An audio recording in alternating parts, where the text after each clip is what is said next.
বাড়িতে আমাদের সম্পর্কের কথা জেনে গেছিল বলে আমাকে জোর করে বিয়ে দিয়ে দিচ্ছিল, তাই আমি মণ্ডপ থেকে পালিয়ে এসেছি। এবার কি হবে জানি না, 6 মাস ধরে তো একটা চাকরি জোগাড় করতে পারোনি, তা কি হবে?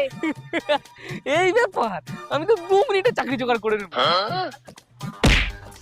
এতদিনে পারোনি আর 2 মিনিট হয়ে যাবে? দাঁড়াও, দেখো আমি কি করি। लेकिन एक सेकंड আচ্ছা, তোমার মধ্যে এমন কি ট্যালেন্ট আছে বলো, যার জন্য আমি তোমাকে এক্ষুনি হায়ার করতে পারি? স্যার, আপনার কাছে কি 4টে 500 টাকার নোট হবে? ব্যাপারটা ইন্টারেস্টিং আছে। এই নাও। স্যার, সামনের মাসে আমার মাইনা থেকে কেটে নেবেন। ওয়েল ডান, তুমি কাল থেকে অফিস জয়েন করো। চাকরি পেয়ে গেছি, চলো আজকে বিয়ে করবো।